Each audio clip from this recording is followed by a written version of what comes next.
LoveLine is meant for an adult audience. LoveLine is meant for an adult audience. LoveLine may contain sexually oriented content. LoveLine may contain sexually oriented content. Listener discretion is advised. Listener discretion is advised. LoveLine. 1-800-LOVE-191. LoveLine starts now.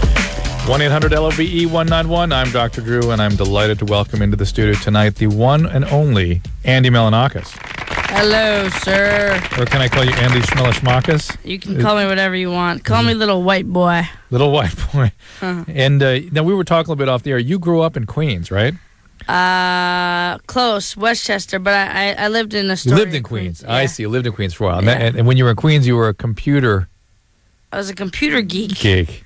Yeah, I fixed computers, and I was a button pusher, and I fixed networks and all that geeky stuff. But now you learned computers, you said, in junior college at first. Yeah, Except that sucked. So you went to technical school. I did. I went to technical school, and I learned how to geek out.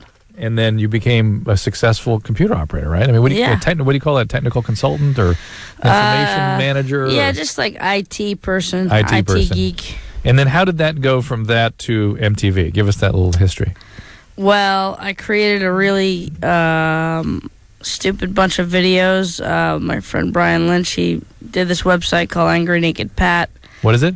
Angry Naked Pat. Uh-huh. He did this like comic strip and these flash animated series, and he gave me my own little section of the website where I just created a bunch of weird videos with my video camera, and I do a couple of them every week. And after a couple years, one of them called The Super Bowl is Gay just started circulating around the internet, and radio stations started playing them, and then eventually got into the hands of young Jimmy Kimmel, Right. who wanted to be my daddy, and I let him. He aired the video on his show. He aired the video on his show, and then he started airing a bunch of my other internet videos on his show, and then he basically he asked me to do a correspondent tape for him, so I went around Manhattan, harassing people, and I sent him the videotape, and then he hired me to do field pieces for Jimmy Kimmel Live, and I basically just moved out to LA, and after doing that for about half a year, we kind of came up with the idea of a show based on my internet videos, just to totally have a more weird approach. Instead of me doing just field pieces, he wanted to do the same type of stuff I did on the internet. Now, the lyrics for The Super Bowl is Gay? It's a very annoying song. It basically just calls everything gay a bunch of times. The Super Bowl especially. Super Bowl is gay, yeah. Okay. And then now when you go out, and you still do that, you're still doing the show, it's going to be on MTV2 this time around, right? It's on MTV2, yeah. Does it have a time and a date and that kind of thing yet? It's probably going to be on Fridays, on Sick'em Fridays. I think it's going to air next to Wonder Shows, and I'm not sure exactly the time. Is season 1 still on MTV proper? I don't know if the reruns are playing on MTV regular right now. It just got launched in the UK. They're starting season 1, and on MTV2 they play reruns all the time right now. And my kids my boys particularly love the show. Yes. And in a way, you sort of define that difference between male and female humor. Yeah. You know what I mean? You're a little bit of the Three Stooges element there, and that my wife vomits when when kids are watching Three Stooges. Yeah. Can't handle fart humor, and doesn't quite get Andy Milonakis. Boys are totally into it. They just love you. Is that It's accurate? true, even though I'm kind of against fart humor too. I'm not, like, it's a weird pet peeve, because I could say the grossest things in the world, but when it comes to fart jokes, I'm not a big fan. Not into fart jokes? No. Just It's a weird thing. it is a weird thing. I think you'd be very into that. Yeah. Are you into like sight humor, gag, Yeah, visual humor? when movies rely on it, totally, it's kind of boring to me. But if it's done right, I like good spit take or pratfall. Now that you're popular, when you go out on the street, is it different? It's different because I have a warm feeling inside. No, I mean, aside from the fact that you can spend money as you please at those little stores where you hassle the people, do they recognize you and sort of out you, or do people gather to watch it? Yeah, the kids gather to watch it. It's kind of cute. Like, a bunch of kids were following us. Do you incorporate them into the shooting at all? Yeah, we had them... We had them all. They all sang the theme song. There was like 10 of them outside, and they were all singing the theme song. They were like 8 years old, and they knew the words word for word. I saw a bunch of people with peas on their head this Halloween, by the way. Really? Yes. No, you didn't. Yes, I did. Really? Yes, I did. Not a bunch. I mean, but more than you'd expect, which is like 3. Wow, But still, that's kind of crazy. That is kind of crazy. All right, let's take some calls. How about that? Super. Okay, 1-800-LOVE-191. Andy Milonakis in here helping out as our co-host. And this is Tom, who is 27. Tom? Dr. Drew, how you doing? Hey, Tom, what's up? Hey, I just, I've heard people on your show that come on, they say they got some strange things going on. They're just wondering if other people, I don't know, kind of have the same thing. I wanted to ask you if it's normal that I'm aroused by women doing, like, what I consider to be demeaning things. Like if I see pictures of women like cleaning the toilet or something, you know what I mean? I kind of get aroused by that. Is that strange? Is it a male dominance thing or what? Andy? Well, if it's strange, then I'm kind of with you. Oh, you're into that too? No, I'm not into that, actually. Even they don't have to be naked or anything. They just have to be doing demeaning things. Like, hey, I'm still down with that. And when I was younger, you know, there'd be like pornography where it's girls getting slapped or whatever, and I didn't dig it. But now that I'm getting older, kind of starting to feel it a little bit. Maybe you want to have the upper hand, and you know. I actually think that's where the impulse to have anal sex comes from. Is this same sort of a feeling about women? Do you think about that, Tom? Yeah, I guess maybe like I don't know. The other day I saw in a magazine it was a picture of a girl eating dog food. Eating dog food? It was amazing. Yeah. And that got you off. Well, it does have a fetishistic quality to it, right? It's people doing demeaning things. I've heard of people being into women squishing bugs. I've heard of people being into women sort of in obviously in passive or submissive situations. And I happen to believe that when I talk to guys that sort of into this stuff, they also seem to like the anal sex thing. And it seems like that's where that impulse comes from. And why women would sort of cooperate with that is hard for me to understand. Well, how do you treat women? I mean, do you demean women? Cavemen like dragging, you know, the women around by their hair, maybe same sort of thing, you know. Do you do that to women though? I haven't tried it, but I think it would, you know, that would probably get me off. I mean, when you talk to women though, do you like belittle them and act like act like they're nothing? When you're in a relationship, can you be respectful? You know, I used to be, and you know, I've kind of gotten away from that because I found that, in all honesty, they say nice guys finish last. I think that's the truth, and I think if you know what I mean, if you know, as soon as you tell women that you love them, you know, they get fat. So you got to keep them in line. Interesting. Well, all right. That's one man's opinion, I guess. But I think that sometimes people project what they want to believe in other people. I remember talking to a guy that was a pimp once, and he was on an internet broadcast I did, and he insisted that the women that were his business, the prostitutes, that they wanted to be beaten by him. That was their wish. He's projecting this.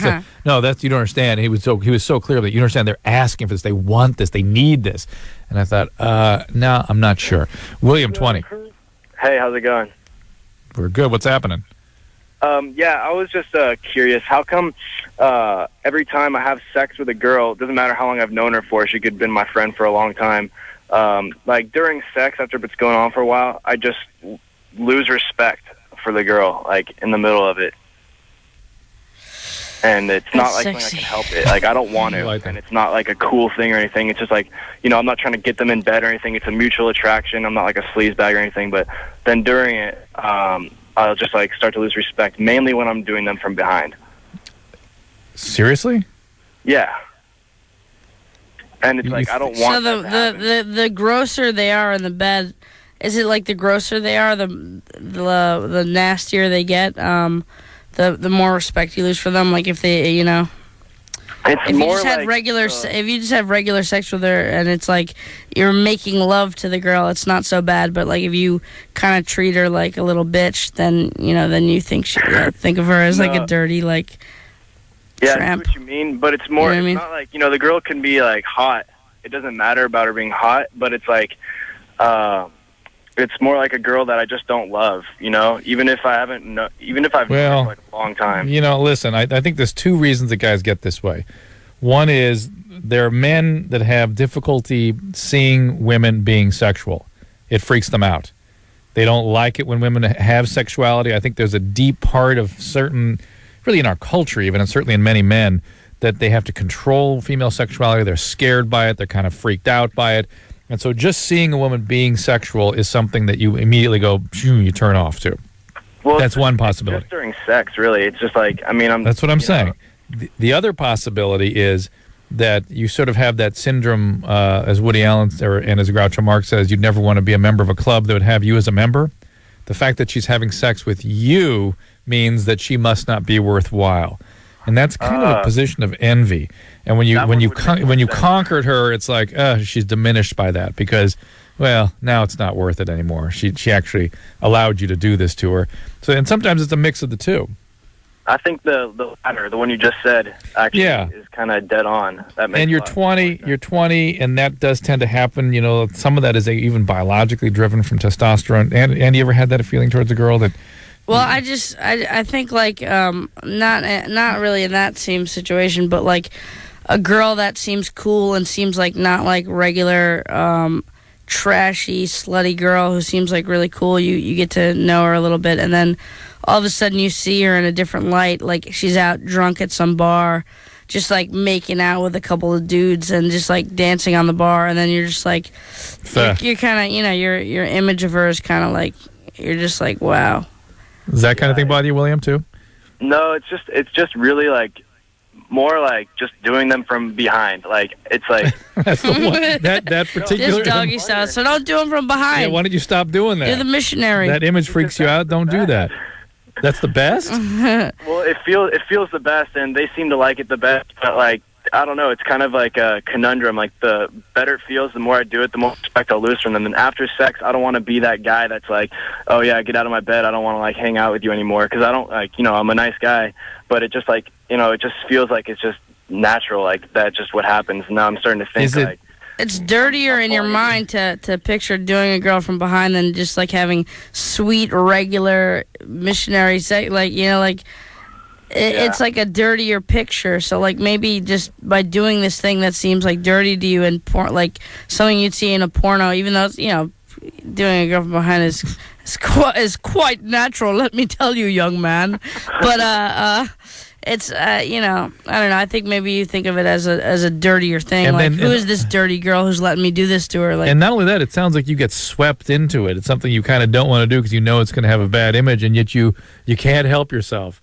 Why don't you hold back on that a little bit and see if you can? What if she rides you with like a mask on and a gag in her mouth? I could give that a shot, I guess. Yeah, you tell her that was Andy's advice, particularly. That wasn't your idea, William, as Andy Milonakis said. And tell her to say my name next time you guys have sex. So, Andy, how do you keep looking so young? How does that work? Have you always looked this age? I use Pearl cream. Brill cream? Pearl cream. Yeah. What's that? It's 5 easy payments of $29.99. And what did you put in your skin? Or it sounds disgusting, whatever it is. I swallow it while doing girls from behind. Nice. That's nice. And then I lose respect for them. It's funny, I was losing respect for you just with that image. It was burned into my soul for a second there. All right, this now is Ryan, who's 24. Ryan? Coming in. Hang up. Hello? Ryan? There we are. What's up? Ryan, how you doing? Hey, Ryan, what's going on? Just calling it. Who's this? It's Dr. Drew and Andy Milonakis on LoveLine. Hey, what's up, guys? How you doing? What's up, dog? Just chilling, dude. I had a question for you, Dr. Drew. Basically, yes, sir. I've been on Norcos for the past, I'd say, 2 years now. Nice. And, yeah. And basically, it started off, I started taking them a little bit because I used to play football in high school, and I just take them to party with a little bit. Then I started taking them for work, and now, dude, I just find, like, I have to take 10 a day, and it's affecting my life. I, waste all my money on it. And well, Norco is the same thing as Vicodin, which is an opiate, which is heroin, basically. You're taking it by mouth instead of by shot. And it is it's the most serious form of addiction, the most difficult to treat, the most time-consuming, requires the biggest commitment, and there's unfortunately no easy way with this one. I'm sorry. I went to Mexico and I bought tranquilizers, and I even put myself out for 4 days one time. Right, and as you found, coming off the drug has nothing to do with it. because once you detox and come off it, you will still go back, because it changes your brain permanently, and it leaves you with a deep sense of longing and grief that you know is relieved by taking the drug, and it drives you back to the drug, and that is now going to be with you the rest of your life. That is that's what addiction is, yes. And so unless you focus on some treatment, which will take at least 3 months, this is not going to change. Do not waste your money on a rapid detox. Do not focus on detox, because that's not the problem. The problem is the addictive process. Anyone can get you off Norco in about 5 days. It's simple.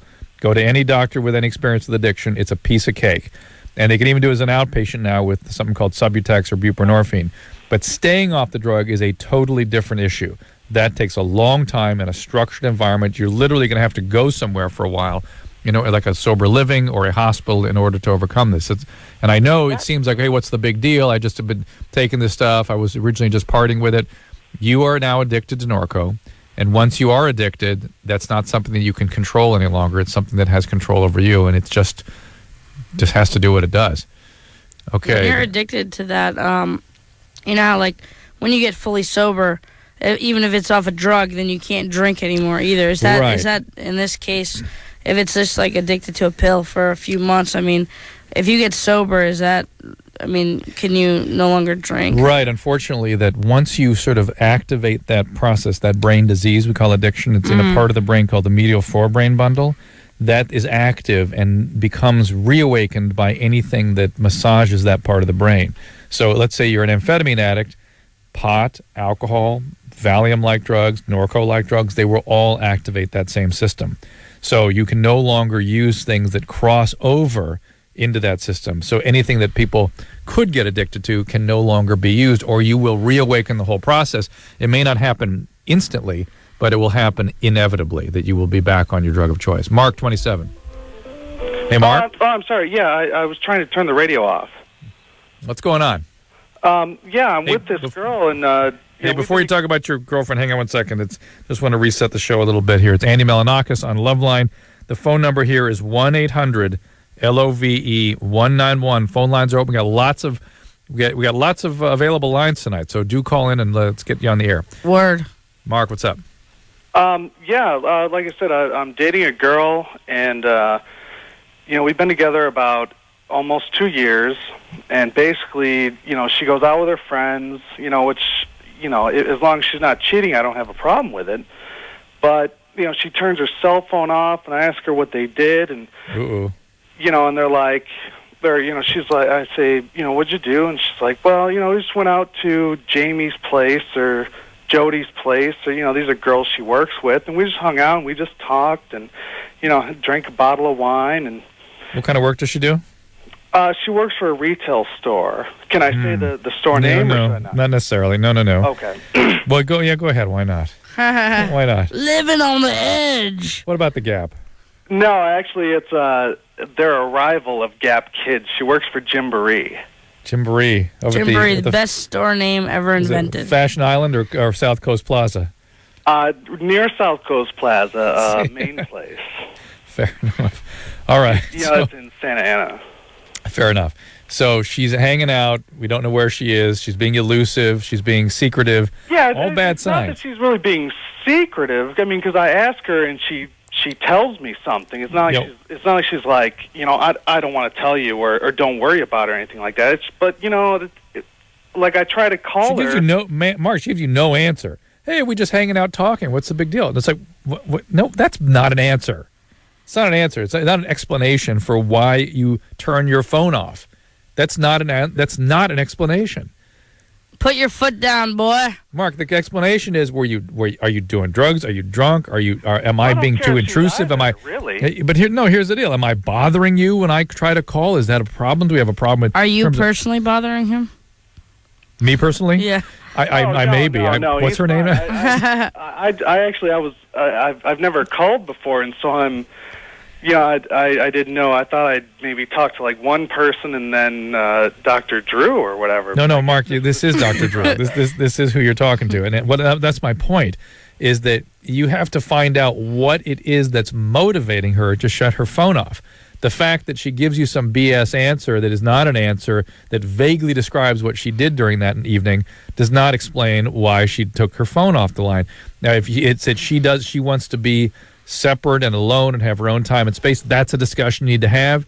If she's doing drugs and alcohol and ashamed of it, if she needs to go out and party with her friends and she's afraid you're going to be judgmental or ashamed. I don't mind if she does drugs and alcohol. I mean, I do them too, and we do them together, and that's, that's really... Why don't you just lie to her and tell her that you're not going to get mad no matter what it is she does? Then she'll tell you, and then just... then you get mad. And then you get mad. It's an old game. It was developed by Adolf Hitler. No, I think it was an old Milonakis. By Adolf Hitler? No. He's being glib. But Mark, you see what we're saying? That you're accepting BS as an answer. Just she gives you anything, and you go, oh, good, thank you.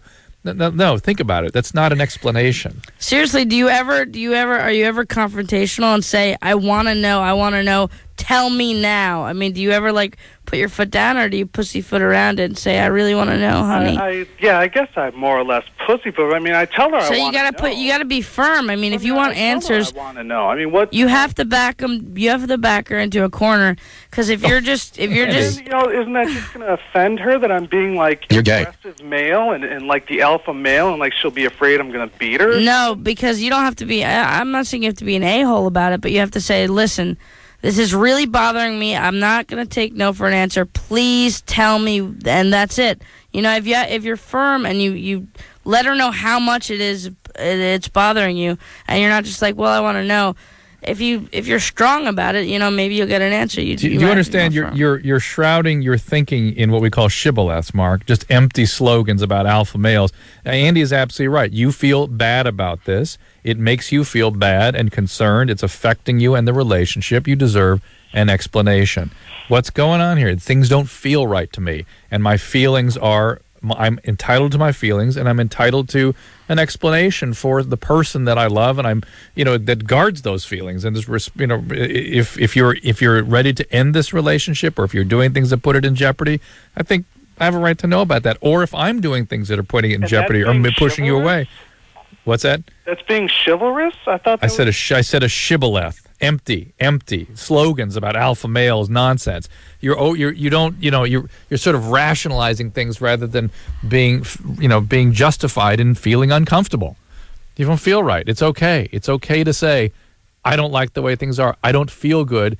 I deserve an explanation. I mean, that's what Andy said, right? Yes. That's what you said. You said better, but yes. Yes. And, yeah. What the phone number is 1-800.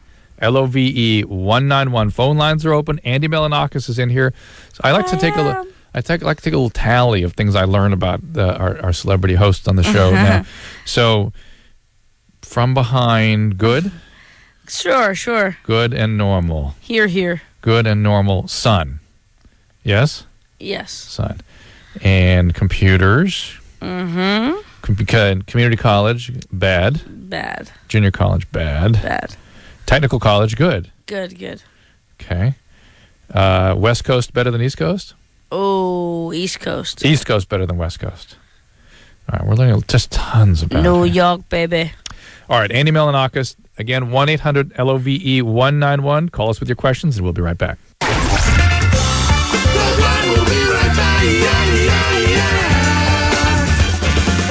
LoveLine, we'll be right back.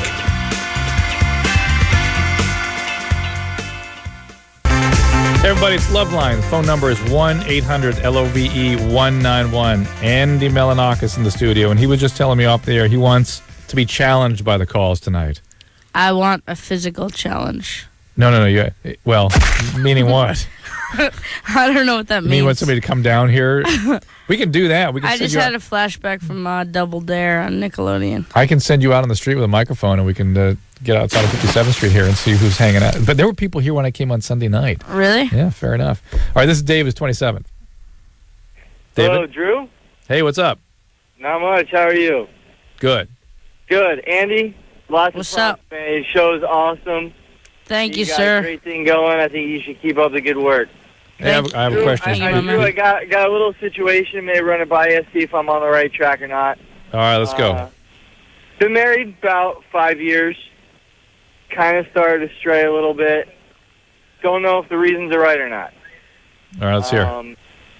Well, I don't feel that connection. Not the connection, because I still feel very strongly for my wife, but I don't feel that back from her. I feel that I'm not desired. So I'm reaching out. And I don't know You're if not that's getting what you're given. There you go, Andy. Once again, props. Not getting what I'm given. I hear you, brother. I hear you. But I want to feel bad, but I don't want to feel bad because I'm devoted to my wife. But at the same time, I don't feel like I'm getting in return what I'm trying to give. You're gonna have to be more specific. Give me an example of what happened.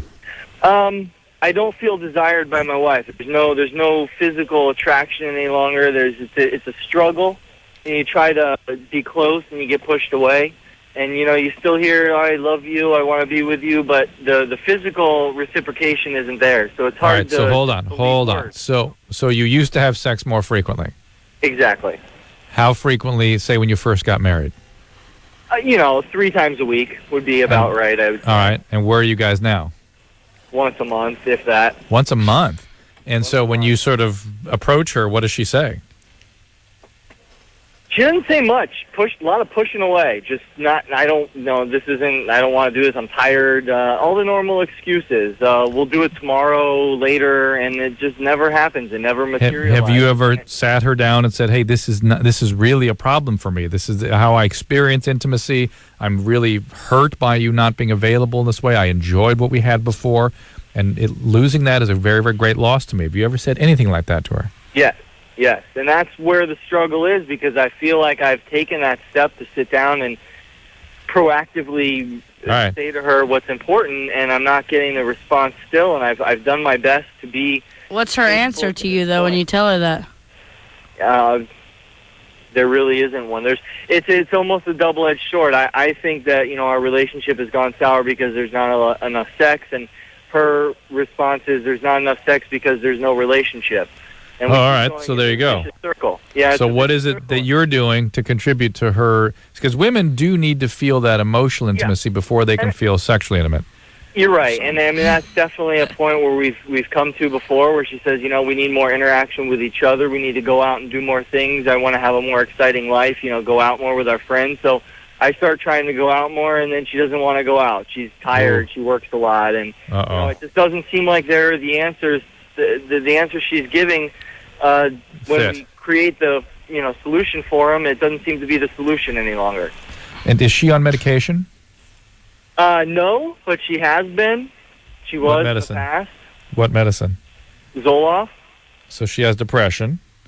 Yeah, I think she was on birth control for a while, went off of that.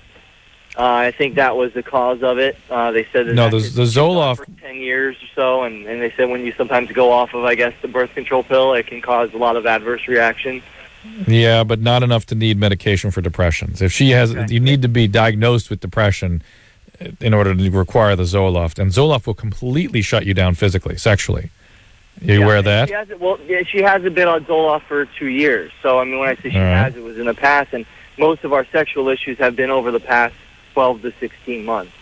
Okay. And it's this where we're at a point where it's counseling, and neither of us are firm believers in going to counseling. We should be able to work these problems out. But when we try, we keep getting ourselves caught up in this circle where it's I'm not giving to her what she wants, so I'm not getting what I want, but I can't figure out what else I need to do. Well, look, Maybe she's making excuses, though. Yeah, she is making excuses. If you're saying you're doing whatever you can, and you definitely know it's not you, and you're giving her everything, and she's just saying, well, it's not, it's the mental, emotional, blah, blah, blah.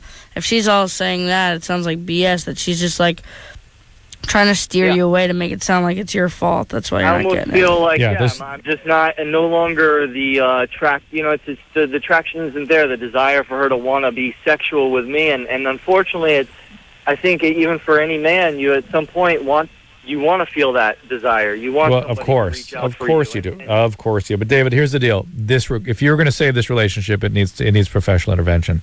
Somebody's not either she needs more individual evaluation. There's a trauma history or some issues here about sexuality, or maybe her dad, family of origin stuff that needs to be sorted out, or you're behaving in a way that you're not aware of, that she is unable to tell you about, or there are missing pieces to this story in general. But you've done everything right, everything you possibly can. Now it's time then to get some assistance. What's wrong with that? You've done everything possible. There's something really seriously wrong in this relationship. If you value it, get some help. It'd be very simple to have an evaluation and have somebody tell you what they think is going on here. Mike, 24. Mike? Yes. What's going on? You're on LoveLine, 1-800-LOVE-191. You're on with Andy Milonakis. Andy Schmelishmakis. Schmelishmushma. Hey, how you doing? We're good. I was What's just up? wondering, I started dating a girl. It doesn't have anything specifically to do with this upcoming relationship, but it's just something I was wondering. Like, I've seen those porns online where the girl, like, shoots, like, fluid when she gets off, when she has her orgasm. Squirting. Good times. And I was just wondering, do all girls do that? Or if she's not doing that, am I doing something wrong? Do all girls squirt? Yeah. Well, Andy, what's been your experience? Hold on a second. That's, I've seen those videos too, by the way, and I love those videos also, by the way. No, I think it's a unique thing. I mean, I think, and the ones on the internet are ridiculous. I mean, a lot of those are like actual like they're peeing. I think they're like professionals at it. They make you think that it's not pee, but it is sometimes, and especially when they're doing it like 8 feet in the air. It's like Old Faithful. It just comes up and it's like this rainbow stream. Like, who is that lady? Who's that lady? Yeah, that'd be kind of weird if I just got covered in like urine one day and she was like, "Oh." Well, it's not urine. It's actually not urine, though there is something called female orgasmic incontinence. That's usually in women that have had children, and they know it's urine. I've dealt with a number of these patients, and they will put down tarps and things, and it still flows over the side of the bed, and it's a big mess. They're unhappy with that. And there are operations to help with that, a couple of different operations, some of which actually can be done with laser, and they're pretty elegant procedures, Andy. But on the internet, when they're trying to do like a 8 foot high string, yeah, that's probably somebody peeing. Yeah, that's somebody peeing. But in fact, if they have a female orgasm, that tends to be fluid from the glands in the area, and it can be a lot of fluid. It could be like, if you put 2 or 3 tablespoons out, that's going to seem like a lot. Yeah, and that's much more than semen, and that seems like a lot. So, right? I mean, that's a lot of fluid. And what's interesting is women that do that tend to be kind of ashamed of it. They hide it. They don't want to tell anybody about it. They think they're the only ones that do it, and it is quite a rare thing. And Mike, a lot of women your age are still just beginning to have orgasm. The vast majority, significant majority, don't have orgasm with intercourse. They have it just with oral sex, and they aren't squirting. And do you think, Andy, if you were with someone and that was squirting every time, would that get old? Would you like that? If it was like 8 feet high. No, regular, not the pea string. No, if it's regular, I think it's all good. Do it right in my eye. I think guys are into producing something from women. They feel, and particularly if women I like do to this, produce beats for women. Beats? Yeah, I like to do like a sugar beatbox. beats. Do a beatbox for them. I see, beatbox. No, I'm just kidding. But yeah, no, I think it's kind of hot. And hot in a Paris Hilton type of way. That's hot. And if women do that, make the guy think that only he could make you have this wonderful thing, because guys love doing something that only they can create, and that it's really very extraordinary, and they've never seen it before. But yes, no, Mike, have you been with many women? Oh yeah. Well, I mean, like maybe 10 or so. And have they all orgasmed? Well, I mean, they always say they have an orgasm. I mean, not all of them. I'd say like maybe 5 of them. Yeah, obviously. No, but it's the girls that say they have, and it's like, maybe you didn't. I actually just the other day faked one myself. It was the first time, and it felt really liberating. Like I was getting back at all the girls for doing that. Yeah, I had to hide a condom, though. You faked an orgasm? Yeah. That's gay. How? Mike? Yeah, I Andy wants to know how you did that. Okay, so the night before, she gave me this like really hardcore hand job that kind of like I got a little injured from. So then the next night, a little chafage. Yeah, a little chafage. Got a little bleeding. So the next day, bleeding. Bleeding? Little, yeah, it was intense. Oh my goodness! You're not wearing condoms with these girls? This was just from a hand job, so there was no condom. But did you put a condom on when you actually had sex next? Yes, I did. So that should have protected some of that. Pardon me? That should have protected against further injury, right? Right, yeah, that did. And then at the end, it still started hurting a little bit. So I just kind of pretended to fake an orgasm as best I could, and then when I was done, I hid the condom, buried it in the trash. Did you hide it? Where'd you hide it exactly? Like at the bottom of her trash can. You didn't put it in her ear or anything, did you? No. Very creative, Andy. Yeah. Very nice. I was just going from personal experiences. Oh, really? Hide condoms in girls' ears. Oh, really? That's interesting. Yeah. Demeaning. Well, Mike, did any of them squirt? No, I've never seen a squirt. So and there I'm you just go. wondering if I hadn't, if that meant that I hadn't been, any good or whatever. No, doesn't mean anything. It means that you've just sort of been run across normal old females. Nothing extraordinary. Andy, have the girls been different since your show became popular? Yes, a little bit. They tend to want to show me their weird parts, their naughty parts. And how about when you were a computer operator? Not, a little bit here and there, but takes a little more work. Before it took more work? Yeah, just 2 days ago, this girl was with her boyfriend even. She's like, I told my boyfriend if I saw you, I was gonna flash you. I'm like, all right, let's see. She picked up her shirt and showed me her boobies, and I was bouncy. Good times.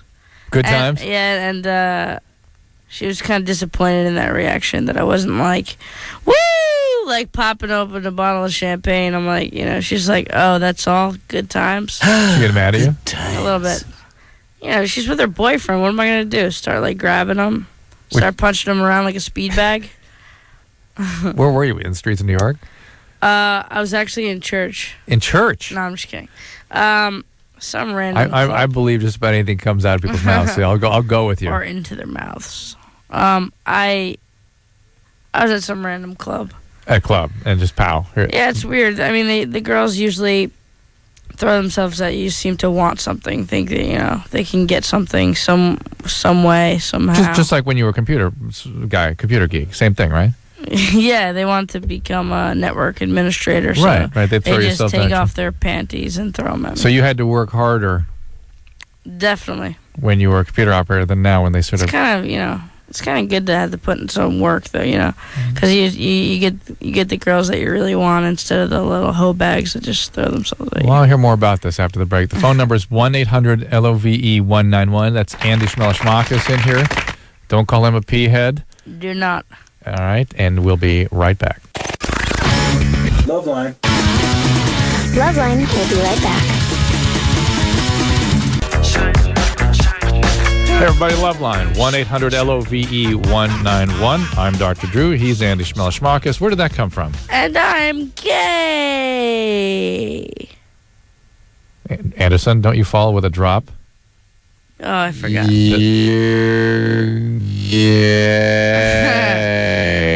Hey, when they're calling themselves gay, I don't need to play it, though. It still would sound. It was just the sound of the one following the other is appealing to me. You like gay. I like the word gay. You do? How come? It sounds so gay. It's just a nice sounding word, isn't it? Yeah. Gay, gay, gay, gay, gay, gay, gay, gay, gay, gay, gay, gay, gay, gay, gay, gay. How do you spell it, though? How do I spell gay? Yeah. Very fabulously. Because there should be another spelling like Geigh for the third meaning. Ooh, nice. Ooh, that is sexy. Which is a happy gay or faggy gay, You're a sexy little bitch. Is Whoopi in the upcoming season? Whoopi is. We haven't shot her yet, but she's going to be starring. How old is Whoopi now? 42. No, seriously. I don't know. I'm worried about Whoopi. She looked a little old last season. Clumber Spaniels always look a little bit older. She's doing fine, though. She's a what? Clumber Spaniel. She looked like a mix with a golden retriever or a red Irish setter or something. Very hard to place.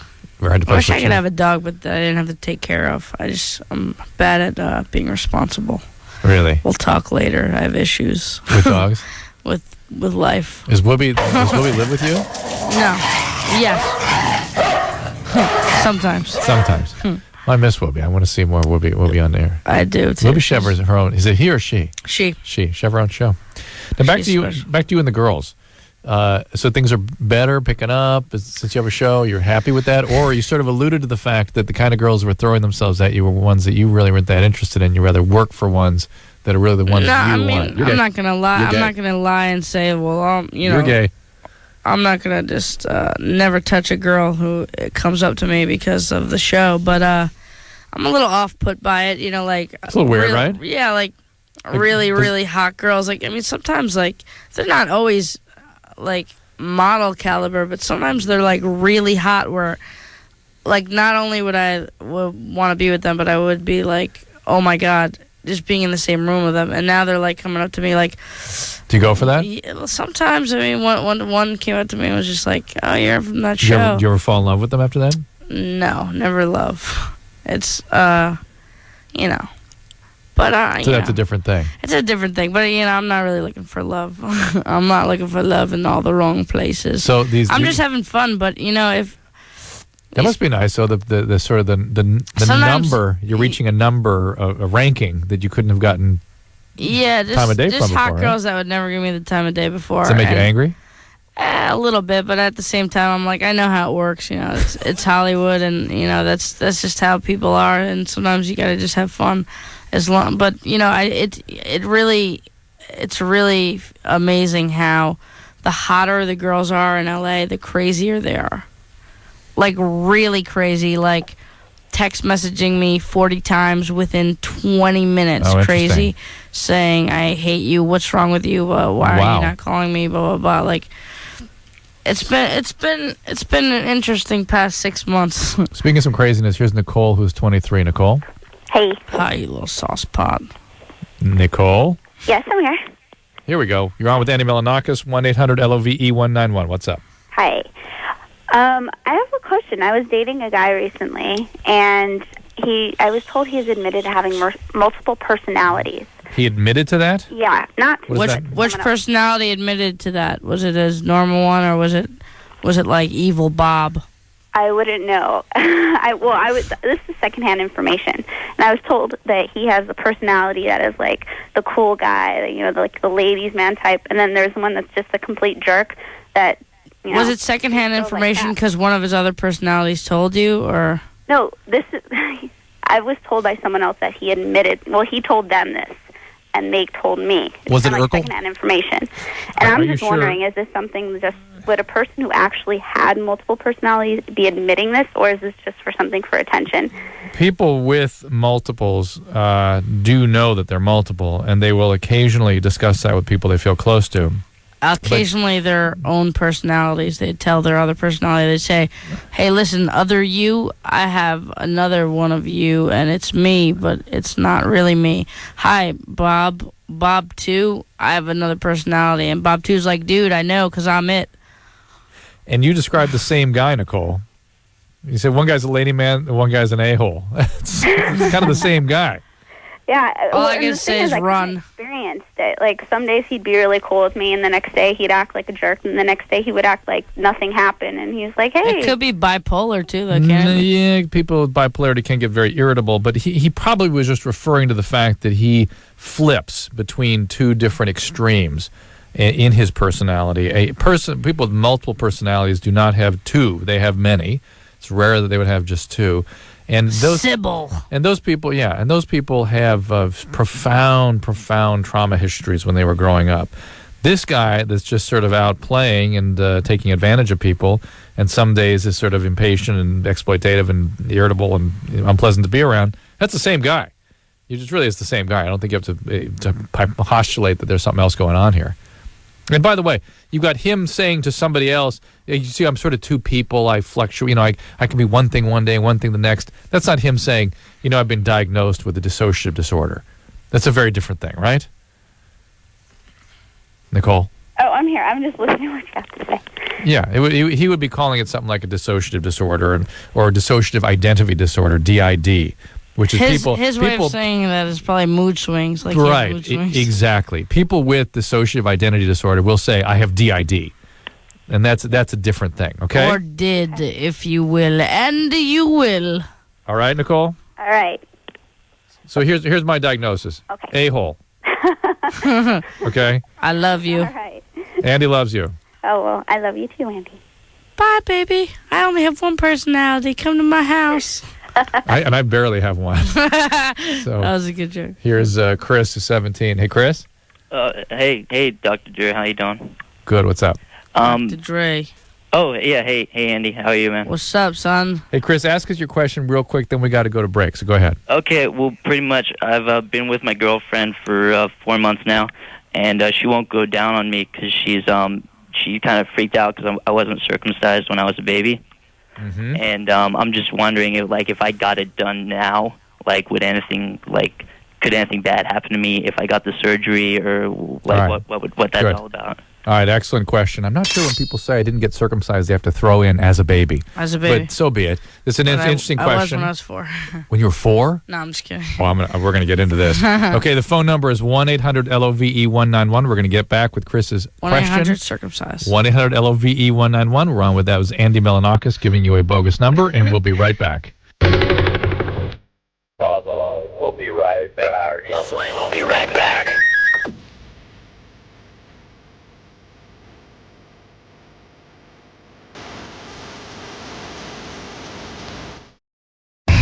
One 1-800-LOVE-191. It's LoveLine. I'm Dr. Drew, and this is Andy Milonakis.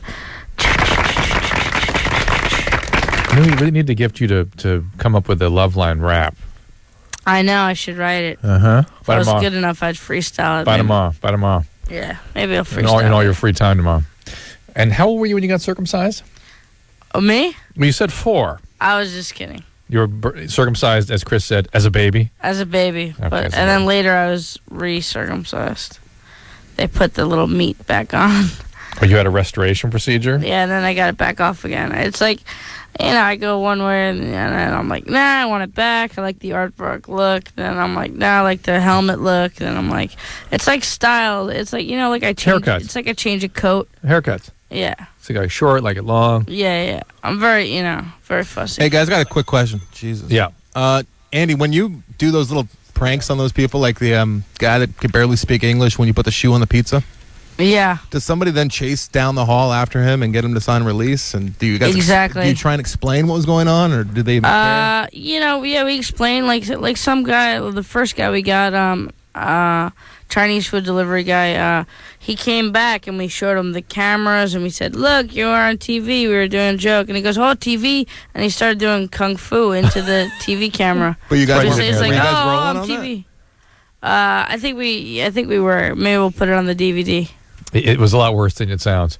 Uh-huh. All right, let's get back to Chris. Now, Chris, tell us the situation again. You are uncircumcised. Right, and I've been with my girlfriend for 4 months, and she kind of not refuses, but she's really weird about going down because it kind of freaks her out that I never got it done. All right, so you want to get it done. Yeah, I'm just kind of scared because, obviously, it's a surgery. Tell her that she's being shallow. It is, there's no... Well, there are increasingly medical reasons to do this. For instance, men that get circumcised has less chance of getting the cervical wart virus or the human papillomavirus, which causes cervical cancer. And so some people are advocating circumcision routinely as a way of diminishing cervical cancer throughout the world. So, and there's never been a case of penile cancer in a circumcised man. So it's something that, might be worthwhile. It's less upkeep, less hassle, less freaking out your girlfriends. Mike, what I'm curious about is, what are you going to tell your parents when it comes time to apply for insurance for this? Well, yeah, that's... I thought you meant when you had the show. That's another thing is, I wasn't born in the U.S., I was born in Europe, and that's why, because of the culture, they don't do it. Right. So I don't want to disrespect them, but I grew up here, so... I tell them my girlfriend, when she's giving me a blowjob, freaks out at the lack of circumcision. Well, I wouldn't put it that way, but... But what are you going to tell Do them? you want to just do it for her, or do you want to, do it for...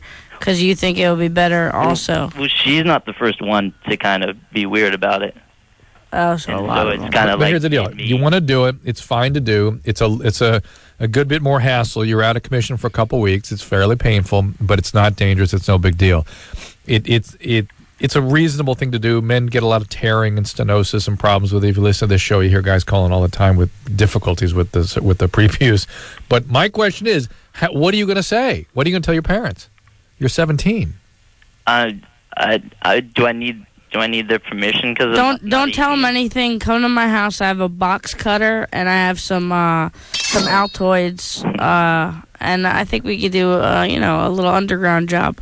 Need a little duct tape. I don't like that idea. You don't? No, come on. Seriously, dude. Let me do it. I want to do it. I really want to do it. Please, can I do it? And put it on your show? No, it's free. It's free. I'll do it for free. I don't like, no. Dude, don't tell him you want to do it. Tell him it's your body. Yeah. Be like, it's my body, Mama. I want to do what I want to do. And my penis is going to look nice and handsome after I cut it off. Well, Chris, you'll have to apply, unless you pay cash for it, you'll have to put it on the insurance, and they'll see the circumcision come through on the insurance plan. And you can certainly go see a urologist and maybe scheme with him how you could do this in such a way that your parents don't necessarily find out about it. You don't have to tell them. You are entitled to private medical services, confidential medical services, but it's probably going to be on their insurance plan. They put you under for that for like an hour. You're under, and I would think your parents would want to be a part of this just because it's something that, and because they want to see your penis. It's a procedure, and you at least sort of, what you say is you're embarrassed by it. All the guys, you're in this country, and when you go to the shower in the locker room with the football team, it's something you want to do. The football team won't go down on you because you're not circumcised. And you've heard that it's maybe a little bit healthier to do this. There's less of the wart virus and that sort of thing. This is Steve, who's 23. Steve? Hey, Steve, how you doing? I was just wanting to know, is it possible that a female can be born without a clitoris? Wow. You got an accent. Well, yeah. Holla back. Where you from, cuz? I'm from Cincinnati, Ohio. My daddy was a gambler. He ate charcoal and bread. No, women cannot be born without a clitoris. You ever come across one, Andy? No, but they do have. They do remove a clitoris in certain. That's true. In certain cultures, they will take off the clitoris, which is horrible. Why would you want to take such joy away? Such the seed of joy from a little young, sexy lass. You know what's interesting? There was a study done in the New England Journal. They showed that most of these women still retain their orgasm function even without the clitoris. Really? Yes, because the nerves are all there. So, but Steve, what is it that's about your girlfriend? Some are bigger than others. I mean, maybe it's harder to find, Well, I'm like a doctor, too. I'm Dr. Andrew. Well, all right. Well, I just want, because she doesn't have one as far as I'm aware of. No, she has one, Steve. She has one. It's just harder to find. Is it possible that she could have been born a man? It's possible, but she would have. Does she have a penis? A penis, then, right? No, that's what I'm saying. I was watching something on the TV the other day about how a penis was accidentally cut off in circumcision at a very young age. So through hormone therapy, that they actually changed the young man into a female. I'm guessing that this guy is putting on an accent. No, he's right. That happened once. No, I'm not saying about that. I was wondering if it's possible that it could have It's not happened. possible for a guy with his accent to have a TV in his house. That's possible. See, Mike, what's not possible is for you to have all these concerns about your girlfriend. You're not ask her about them. Well, I have. I've discussed. You can talk to her if you want. Well, I'd love to speak with her. Me too. Here, Danielle, talk. Just talk. It ain't no big deal. I know who you are. It is totally fake call, by the way. Just a delight. Did you hear what you maybe not heard on the air that was sort of bleeped out was she has a bleeping period, and therefore she is a woman. And she's got a point to be made there. She has uterus, she has ovaries, she is functioning. And I think what Steve is worried about is that she doesn't orgasm. I'm just worried about, I don't know if it's a comedy troupe or if this is real life, because if it's real life, it's great. Well, I want to get back to Steve. Anderson, is it okay if I go back to him? Yeah, give me a second, because she said it twice. I had to hit the whole button. Oh. We lost 10 seconds. That's all right. That's okay. And so, if again, I'm going to re-up here. It's 1-800-LOVE-191. Andy Milonakis with us, and we've struck pay dirt with a couple in Ohio, and Andy wants to talk to them. She dropped the F-bomb several times, so we lost a little chunk of the show and here. She may have dropped the C-bomb. And the deal, though, is that he is concerned that she does not have a clitoris. She responded with a few F's and S's that she has a period, and therefore she's a female. And indeed, that you need functioning ovaries and a uterus in order to have a period. And I think what Steve is getting at is, Steve, you there? Drew, ask some questions to see if it's real, though, first. No, listen, I'm just going with this for now. Steve? Yeah. All right. Is what you're really concerned with that she doesn't have an orgasm? Well, no, it's that, and she does not have a clitoris, because when I go to give her oral sex, I cannot find a clitoris, and I know that's the main area of stimulation. And, no, I can't give her an orgasm through oral stimulation or through intercourse. Okay, so that's really more the concern, because clitoris, the existence or non-existence of the clitoris doesn't, in a global philosophical sense, doesn't really matter to you, Steve. Well, no, I mean, it doesn't matter. She don't have one. She don't have one. I'm just curious. What city and state were you born in? I was born in Kentucky. Shocking. Knoxville. Nice. I'm heading out to Kentucky next week. In fact, I'll be speaking at University of Kentucky in Lexington. Yeah, it's a hellhole. Lexington's beautiful. I hate it all. You hate Kentucky? Yeah, I want to move to a big city. I'm in Cincinnati now. That's a big city. Well, I want to move to L.A. Well, that's like what Andy did. Andy will help you out. I'll help you out because I think you can join a comedy troupe that I'm in. Milonakis? It is. Yes, sir. Andy Milonakis? Yeah, it sure is. When are you guys on the air? Right now. Oh, when is his show? Oh, my show? Yeah, you're on the air right now, but Andy's show. New episodes are coming out in March. Yeah, I love you. You're a little funny guy. Thank you, brother. Goofy looking, but you're funny. Hey, ask him how to make Yeah, your moonshine. accent's goofy, buddy. Steve, can I talk to Danielle or whatever her name is? Yeah, well, she's very shy, Danielle. Will you talk? Tell her she cannot use the F word or the S word. Come on, totally fake. She's a... Hold on, she'll talk. Just hold on. Okay, just tell her no F or S. No, you can't cuss. Just talk to him. They ain't gonna bite you. Just please talk. Here. I think I'm in love with Steve. I think I'm in love with this girlfriend. Say hi. Hi. Hi there. Hey, how are you? It's Dr. Drew and Andy Milonakis. Here. Yeah. Hello. Danielle? Yeah, hi. There we are. There we are. See, it's Dr. Drew and Andy Milonakis. And your buddy there, Steve. Is your boyfriend real? Yeah, he's real. Is that his real accent? Yeah. No. Yeah, I know. I think I'm pretty good at this is genius. This is genius. I'm from Ohio. Yeah, you sound more like Ohio, and he does not sound like Ohio. I'm really happy that this is real. Here's the deal, Danielle. Steve seems obsessed with giving you an orgasm. Why isn't he able to do that? I have no idea, and I think I do have a clitoris. I just don't think he knows what he's doing. Hold on, Danielle. I'm certain you do, too. Don't worry. We're on your side with this one. My question, though, is we'll be able to solve this whole thing if we can teach Steve how to give you an orgasm, okay? Yeah. All right. What's he not doing? Danielle?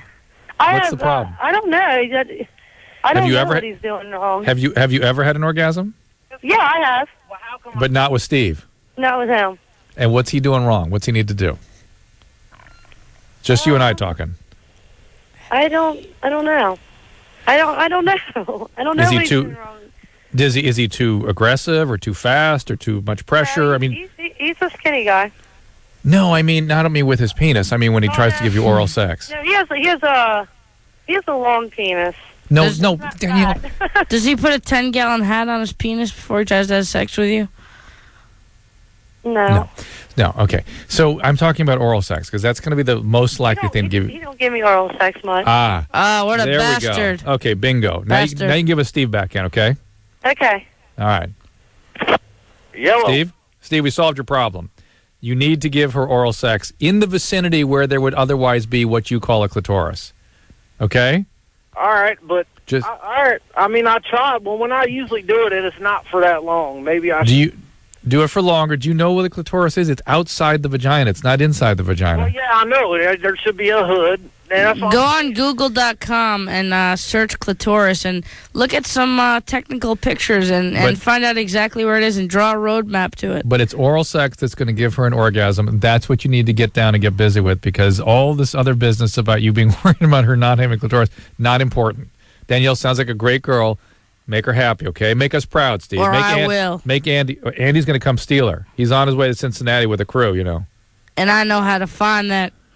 You guys it's called a clitoris. Give me a job? A job?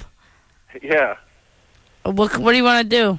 I don't know, man. I was thinking maybe I could try something having to do with crank yankers. See, he has no accent right now. Yeah, magically. All right, this is Anthony, 19. Oh, yeah. I have a question. Yep, what's up? What was the first thing you bought when you were when you got famous, whatever you want to call yourself? It's for Andy? Yeah, for Andy. Say it again? What was the first thing you bought when you got rich? Well, I'm not really rich, but the first thing I bought, I don't know. I didn't really blow it on a specific thing. I kind of just did a big, like, carrying a couple $1,000s on me and going out and totally partying and going out to, like, amazing restaurants and taking my friends out and going out and, buying bottles and stuff. When was that? Short. Last night? No, actually, I've been good. I've been good lately. I've been calmed down. I've calmed down, but when all this stuff first starts happening, and all of a sudden you're making like decent money, and you bust your ass, and all of a sudden all this good stuff's happening. It takes a while to make real good money. It does. I think people have a misconception that if you have a popular TV show, magically you're making huge amounts of money. Yeah, it really takes a long time. Like, and by the way, the money you made when the show finished production, not after it became popular. Yeah. It takes a long time to come. Like, I'm still not at a point where like people picture me in like my own like amazing house and stuff. Like, it's still it takes a long time to get to that point. But I still had fun. I had a chunk of change and I blew some of it. I tried to save a little bit, but it's not easy saving. But I mostly didn't buy like one specific item. I mostly was big on just going out and having like a blast by like getting hotels and fancy dinners and going. That's to cool. You clubs shared it with your friends. Yeah. That's cool. Here's Ricky, who's 15. Ricky. Hey, what's up? I'm 15 and I'm 6 foot and 218 pounds. That's a good thing. I've never been unpopular, but I really am self-conscious. And is there any way that you know of that I can like try to break that? Andy? You're self-conscious? Yes. At 15, were you self-conscious, Andy? Sure. Yes, so was I. I think not that you should be a faker and put on a fake personality, but I think like one of my favorite quotes is like perception is reality. People perceive you like to be, what people perceive you to be is like what you are. Like if you give off a certain vibe, people think that, if you walk into a place like you own it and you're just this confident, cool guy, then you are that cool guy because people see something and then that's how they judge you on. So act as if you had self-esteem. Yeah, act like as if you really have outgoing, like most of the time, but on the inside I'm just like, wow, what's, like I'm really self-conscious. Like if someone would play around, like I really crack jokes all the time. Someone plays around saying you're fat or anything, for the whole week I'm just like, man, look at this. I'm just huge. And all right, Ricky, here's the deal. Everyone 15 feels like hell. Everyone 15 it feels awkward and uncomfortable and doesn't know how to bastards. behave. Kids mistreat each other at 15, and everyone goes home feeling bad. The reality is each person is worrying about their own crap and not really giving any concern about one another's or yours. So they're not sitting and thinking about you and worrying about you or thinking that you're fat. And by the way, you're not fat. You're 6 feet, 200 pounds. You're just a good linebacker size. Try a little self-deprecation. That always does the trick. You steal the thunder from people when you make fun of yourself. Like, if you go into a room and you're joking with your friends and you call yourself a fatty, like, wow, I'm such a fatty or whatever. When you take that, when you say that, and then when someone else says it, it takes the meaning away from them because you're so open to joke about it, even though it might not feel good at first. Like, you kind of steal the thunder away from them, and you're just like, And get focused on stuff that you want to do. You get focused on things you're passionate about. Magically, you won't be so worried about what everyone's thinking, about how you don't feel good about yourself. You worry about what you're working on and what you think is important, and all of a sudden, people will be attracted to you. You'll have self-esteem, and things will kind of build from there. I'm a fatty. I'm way fatter than you are. Sabrina, 26. Sabrina, I'm just kidding. I'm not fat. I just lost 50 pounds. You did not, did you? I'm just kidding. No. We were talking about having a Biggest Loser, though, that Andy might want to be a part of. Yeah, Biggest Loser ever. What's up, Sabrina? Hi, I was wondering, I heard you talk about how you think BDSM, when people are interested in that it's a result of, experiences in their life. And I'm just curious if that's possible for it to be hereditary, because I know that me, my sister, and my father all have varying degrees of interest into it. Well, first of all, when it comes to human behavior, there's always some genetic component, so I'd imagine the answer to that would be yes. On the other hand, the fact that you discuss your sexual behaviors and fetishes with your father... No, I don't discuss it with him. It's been... Daddy loves you. Finding things, cleaning the house, and then my stepmom wrote a book, and there were things in there, and it's led me to that conclusion. Now, my sister has discussed it. You've discussed it with your sister. Well, the one common thread in terms of experiences that lead to BDSM kinds of preoccupations are being physically abused in childhood. So people hit you with objects growing up, made you feel powerless and out of control. That becomes something that you reenact in your adult life with an erotic intent. I'm totally lost. What happened? So people get physically abused in childhood, turn that into an erotic kind of a compulsion when they're I've been interested in it since before. I mean, I was abused as a child, but my interest, I can remember my first bondage experience at 4 years old. Yeah, but you were probably that was struck. way before any abuse. Well, how could you be having a sexual experience at 4? It wasn't sexual. It was just, I remember playing with the boy next door, and we used little kid, play handcuffs, and I remember that, and I remember liking that and wanting it more and again.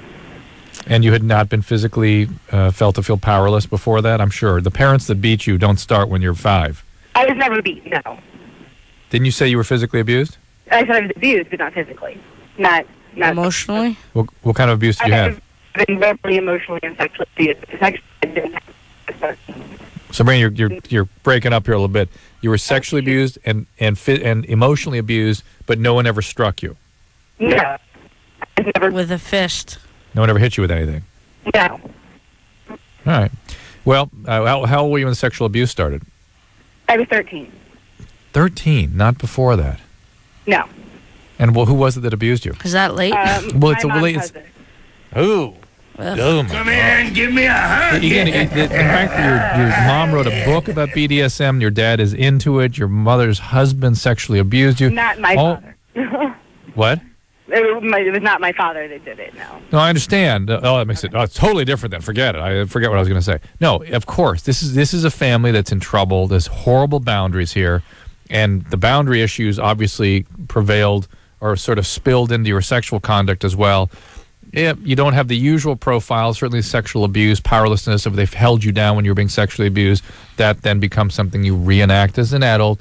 The amazing thing about the human being, as I've said over and again, is that experiences of terror in childhood becomes things that you reenact over and over and over again through your sexual choices, through your sexual behaviors, and sometimes if they start making you feel ashamed or guilty, you'll start hating the people that participate with you in these things, and that shame and guilt will motivate you to do it even more. So that can be quite a problem. Andy Milonakis in here with us tonight. The phone number He's good. He's good. 1-800-LOVE-191. Do you like a little rough trade, a little bit handcuffs, anything you're... Handcuffs, handcuffs. I like handcuffs, but I just like when they're taking criminals to jail. You don't like using them in anything? No, you have no sort of special preferences sexually? You just like... Oh, yeah, I do, but I will not discuss them with you on the air. You pansy. Okay. I'm just kidding. I'm going to interview Andy during the break, and I'll report back. Yeah. It's a lot of jellies that taste like pina colada. Oh, you like those jellies particularly? Oh, yeah. Excellent. 1-800-LOVE-191. It's LoveLine. Andy Milonakis. Fruity nipples. In the studio with us, and we'll be right back. This is LoveLine. LoveLine will be right back.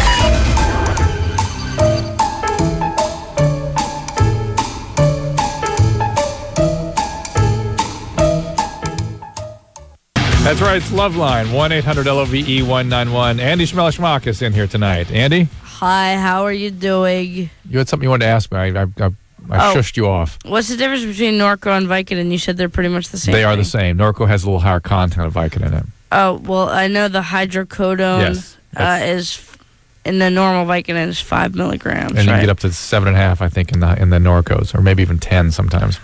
Well, they have Vicodin extra strength. That's really just more Tylenol.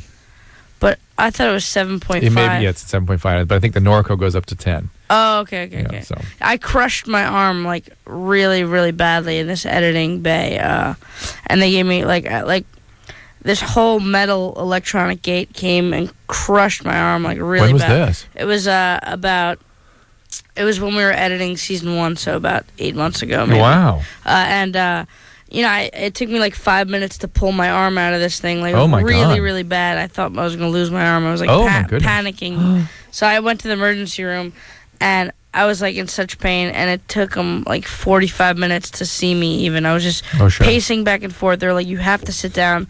I'm like, my arm just got crushed. I can't sit down. And then they finally saw me. They gave me a couple of Vicodin, and it felt like it never happened. Wow, interesting. It was like, I was like, oh my God, my arm doesn't feel bad at all anymore.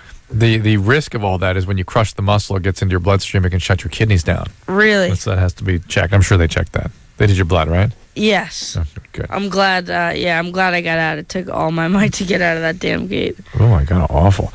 All right, Josh, 15. What? What's up there? Oh, not much. What's up? What's up there, Ace? You're on with Mr. P-Head. What's up, Mr. P-Head? I like your hair. Can I have it? Nice, buddy. Hey. He's quoting the show. I love it. You know, in your show, what's the deal with the guy with the fish? The guy with the fish is He's like everywhere. I know. He's just like my doppelganger. That's what we call him. We just like to, he's just like my inner beast. We just make him pop up at random places. He's like the scary monkey in Family Guy. We're gonna put him in. We have a lot more Fish Guy in season 2 coming out soon. Cool. That's in March, ain't it? Say it again. It's in March, ain't it?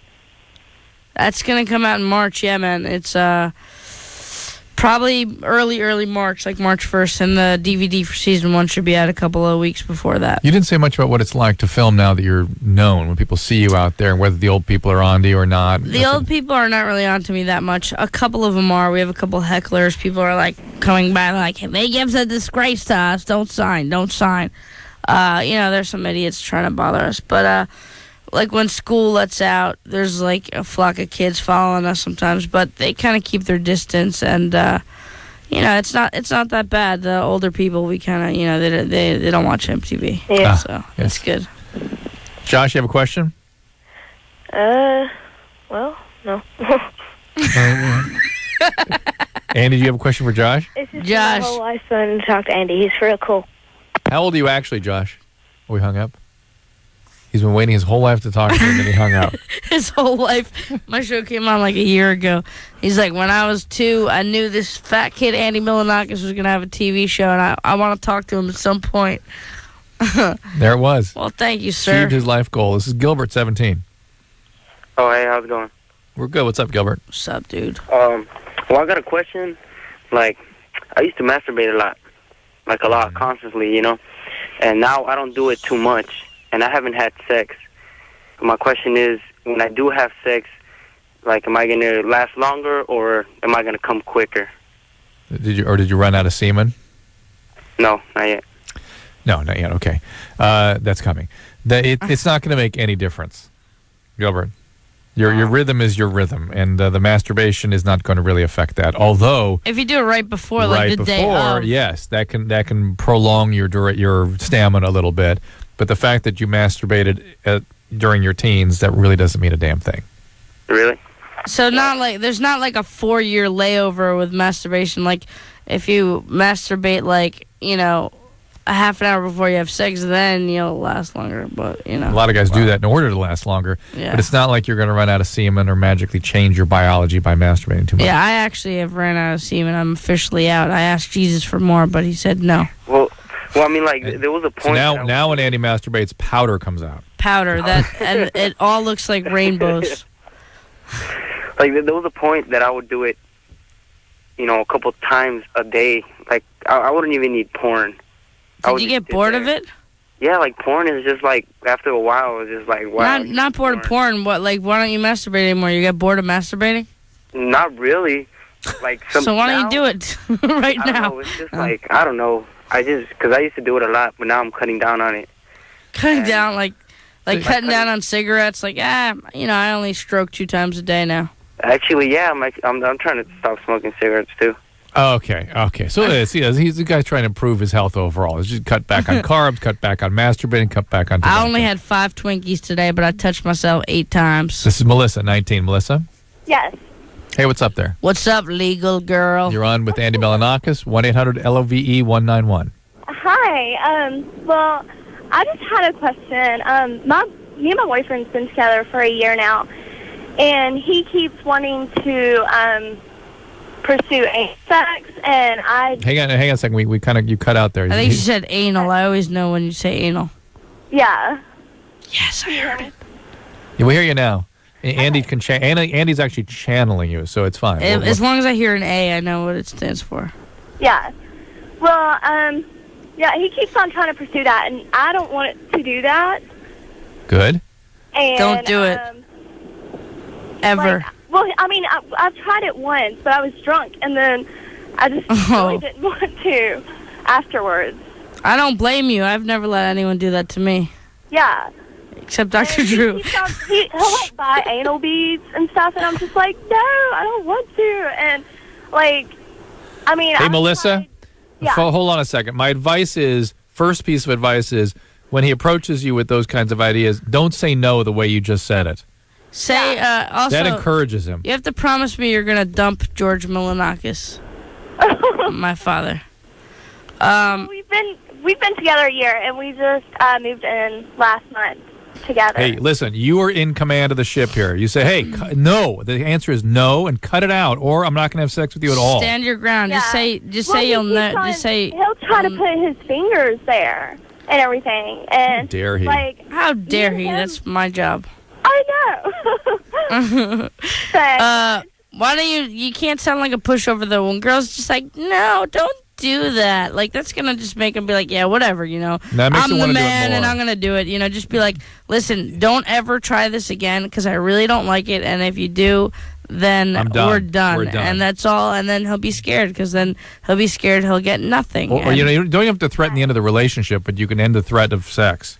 And possibly if you want the end of the relationship. But Melissa, you have to be super clear. You can't be giggly and I don't want to do that. No, that spurs him on. Tell him that every time he mentions anal sex. Doing it when I was drunk, and then he like keeps on trying to do it, and I'm just like, I really don't want to, and I don't know. Tell him every time you mention anal sex, anytime he mentions anal sex, that you're gonna have sex with me. Yeah. On the other hand, like I sort of feel like we're not compatible because I feel like he's way better than me. Like, he's already graduated college, and I'm still in college, and he's pretty much paying all the bills. And he has sex with girls in their anus, and you don't? No, I'm actually his first. Really? So you're better than him. So let me understand this. So you're afraid you're going to lose him if you don't do something that you find painful and unpleasant? Well, possibly, because that would be a good thing then, right? This guy that's forcing something on you don't want to do and you find painful, he's not going to leave you because of this. Trust me. Listen, what do you ladies think? These guys are just going for whatever they can get. He wants to be having sex with you. That's what's good for him. Yeah. He's trying to push the boundaries of all that. He wants to see how far he can get things. Once you give into anal sex, then he's going to try to put it in your ear. He's going to try something else. Look, Melissa, be very clear. Don't be giggly. Don't be sort of sort of cute or too passive. Yeah, you're being sort of coy about this. Do not be coy. Be very serious. And this hurts me, and we're not going to do this. Throw your hands up at me. All the women independent. Throw your hands up at me. Yo, you gotta be a little Spice Girl power. All right. Well, but why ain't you got no play, playa? All right, Melissa. Good luck now. I really appreciate it, and I listen to y'all like every night on my way home because I'm constantly at school and everything, and this is the only time I get to like really chill. What are you studying? On my way home, listen to y'all. I'm actually in the surgical tech program. I have a year left. Are you a nurse? No. Just surgical tech. That'll be cool. Any particular kind of surgery you like particularly, or? Well, I was wanting to be anal surgery. Proctology. In the OR. But do you like neurosurgery, abdominal surgery, orthopedic surgery, or are you just available for the abdominal? Abdominal, so general surgery. Yeah. And what does your boyfriend do now that he's out working? Well, he works at Yancey Brothers. It's like a tractor place. He works on tractors. Oh, you're much better than him. Trust me, you got your head in the right direction. He makes really good money doing it. Like, he makes $20 an hour, and that's what I'll be doing. Yeah, but when you do your thing, you're gonna make 80 G's a year. Yeah. Well, thank you guys so much. All right, Melissa, you hang in there, okay? I love you. Thank you. Let's have anal sex. Andy's in love with you, so you can tell your boyfriend you're going to leave him for Andy. I won't pressure you to have anal sex, just in the first one. Oh, okay. The normal hole? The normal hole. Okay. Dirty talk. Dirty talk. Can we change the show name to Dirty Talk? It's Dirty Talk. Dirty Talk. Whatever you want, Andy, we can do it. Now get ready for Hot Horny Studs. This is Adam, who's 24. Adam? Yeah. Hey, what's up? Oh, not much. What up, son? How you doing, kid? No, pretty good. Pretty good. How about yourself? I'm good, y'all. Just living, y'all. Just trying to live another day. You know what I'm saying? I'm just trying to live another day. Yeah, I don't smoke crack no more. I don't steal no more. I'm just trying to live another day. You know what I'm saying, son? Oh, I hear you. Word up, kids. Dr. Drew in the hizzy. All right, man. That's what I was going to say. I have this problem where I can be sober as a judge and can't talk to women whatsoever. But after I've had enough drinks to black out, beer courage. Oh boy, I lose all inhibitions, and I can talk to women. And do you really need that much to black out? Can't you just have like 3 or 4 beers, get a little buzz, and then the outgoing personality comes out? You really need to have that extreme? Yes, that's my problem, actually. Well, that's not a good sign, Adam. On a couple of fronts. One is blacking out is a sign of alcoholism, so it suggests that may be underway here.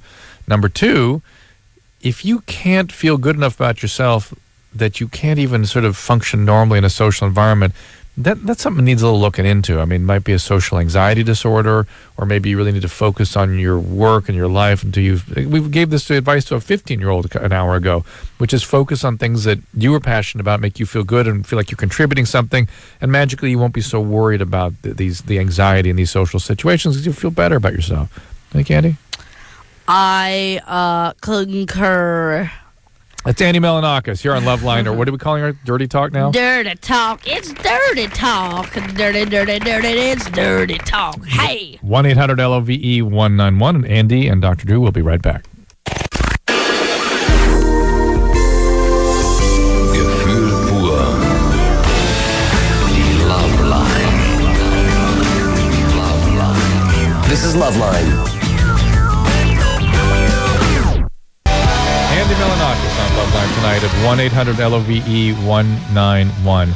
By tomorrow, Andy's going to have a rap for LoveLine. I will have a LoveLine rap. Or Dirty Talk, or what do you call this show? Dirty Talk. Dirty Talk. I said Dirty Talk with Dr. Drew. Yeah. This is Holly, who's 20. Holly? Oh, hi. Hey, what's going on? I had a question. I am 20 years old, and I'm attracted to much, much older men than I am. How like old? 30 plus. 30 plus? 10, yeah, like 10 years or more older than me. What's the oldest guy you've dated? I had seen a guy that was 37. I mean, you went out with him? Yes. Or you just saw him on a street corner? No, I mean, we had relations for a while. Ooh. You are very mature. You said relations. You're mature. Older, younger, older, lassie.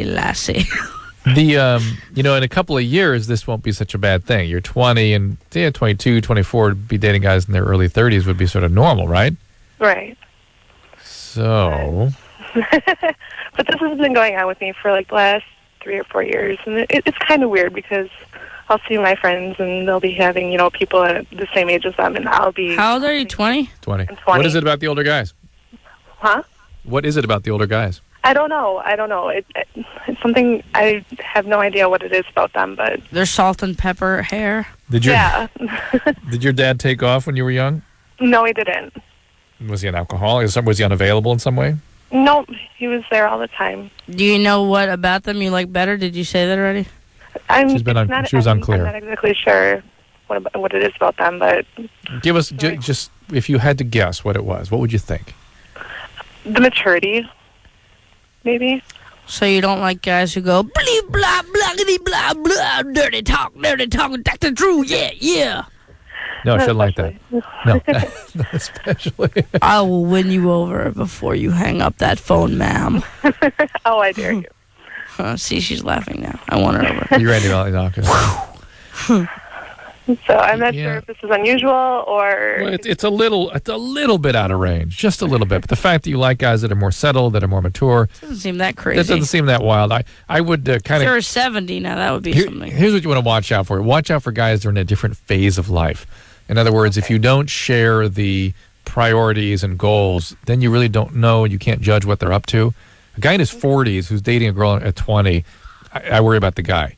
Even a guy above 35 or so. Watch out for wrinkly balls also. Wrinkly balls are bad. Noted. Yeah, you know the part that makes them wrinkly is called the dartos tunic. I actually knew that. You did know that? No, I didn't. All right, Holly, it's sort of okay, but kind of yeah, watch I see out. what you're saying now. It makes sense because like a girl who's going for a mature guy, but a guy who's just like going for like 20-year-olds is just like kind of like you feel like he's like a creepy sniper kind of. He's certainly not thinking the same thing that she's thinking. Yeah. She's thinking, I'm in love with this guy. I'll settle down with him. He is just exploiting. He's hanging out. Word. He's dating young girls. This is now Mandy, who's 21. Mandy? Hi. Hey, what's up? Hey, I had a question about herpes. How long, if you're exposed to it, how long can it lay dormant in your body before you have a breakout? Well, some women don't know they have it at all until they give it to somebody else. That's not uncommon at all. Right. And the more common duration is about 2 weeks. You'll sort of get a flu-like syndrome, and then the lymph nodes down in the inguinal area will sort of swell up, and then you get the 2 weeks or never. And that's right, that's right. And it can be a very exuberant, intense reaction, or it could be something you think was a yeast infection that kind of goes away, and so you didn't really know you had it, or it can be mild and you don't really realize you had anything at all. I like the word exuberant. What happened with you, Mandy? I'm not really sure what is going on. I just had some issues, and I didn't know if that could be the cause, and if I got it from somebody when. So it's rather common. I know my current partner doesn't have any STDs, but it could have been someone I'd slept with a couple of months ago. So that's true. It could have been, but it'd be kind of unusual for you not at some point to transmit it then to your boyfriend. In other words, if he's not having it, you're having sex without a condom, you supposedly have this, and you haven't given it to him after a couple of months. That's kind of buckle up. It's the law. Yeah, and by the way, if they try to diagnose it with a blood test, don't rely on that. They have to do a culture to really definitively show you that you have that. Denise, 21. Hi, Dr. Drew. Hey, Denise, what's up? Hi. I'm sorry, I'm kind of nervous. I have a question. What was that we just heard? Was that you spitting something out, or plugging in my cell phone? That's all. You sucking in what? She's plugging in her cell phone. I was plugging in my cell phone. Okay, I have a question. My mom is in a very abusive relationship, and she was a. I'm sorry, I'm very nervous. She recently got hit by him really badly, like extremely badly, like he almost killed her. And she still took him back, and now she refuses to have a relationship with me because I refuse to have a relationship with him. And I try so hard to get her alone and just to speak with her. And, even for Thanksgiving, I was like, I'm not going to come to the house. I don't want to be around him. I want absolutely nothing to do with him because I was raised in abusive relationships like all my life, and she was able to walk away from those. Why can't she walk away from this one? You know what I mean? And she refuses. Yes, I hear what you're saying. Now let's talk. I got a couple questions. Have you had some therapy or something? When I was like in middle school and a little bit of high school, yeah. Okay, so something sounds good, like something's taken, that you're sort of mature, you can be objective about things. You're not repeating traumas the way she is. No, absolutely. Yeah. Like I find joy that I can walk away and choose not to be in those kind of relationships rather than. Okay. And the boundary you're setting with your mother is totally appropriate. My question she doesn't think so. Well, my question is, why haven't the authorities been notified? In California, you're required by law to report this. Oh, they know. Like, they were called, and he was taken to jail, and it was a huge ordeal, and she just How long was he in jail for? He was in jail for like a week. Well, not really a week, probably a little bit more than a week. But she still continuously saw him, even though she had a restraining order against him. And then he got sent back to jail because somehow the cops found out about that. And Denise, are they doing drugs together? Are they drinking or something? No, my mom's like very religious. All right, here's the deal. You have to let your mom live her life. This is not over. He will do this again. And you need and he wants to move to Tampa with her. Well, hang on. Well, she has to live her life. She's a big girl. Educate yourself as much as you can about the battered woman syndrome, and be prepared to get her help when she reaches a crisis next time, because this is going to happen again. I'll give it certainly 3 to 6 months, and I'm thinking 3 or 4 months is probably more like it. Is it good to can she have all this printed stuff out, and if she gets in touch with her mother, maybe have some stuff to show her mother? I think you just have to go. Yeah, you just find out who does this sort of treatment in your area. When she comes back in crisis looking for help, you take her right in, because that's when she'll be open for change. When she hits bottom with this, then she'll be willing to do something. That in the guy meantime, deserves a beat down. Denise, just like if you're a drug addict or doing anything else compulsive, unfortunately, all you can do is let her live her life. Tell her that you love her, but that you have to disengage with love, because you cannot be a part of her being harmed. Andy Milonakis on that kind and lovely note. Isn't that nice? We'll end on a nice up note, uplifting call. We go from squirting to anal sex to poor Denise and her mom, who I wish them the best. Yeah, and I hope that guy gets a beat down. And Andy will be in here again tomorrow night. He'll be back with a rap. He promised me. The phone number is 1-800-LOVE-191, and we'll be right back again. How do you want me to say it? LoveLine will be right back. LoveLine will be right back.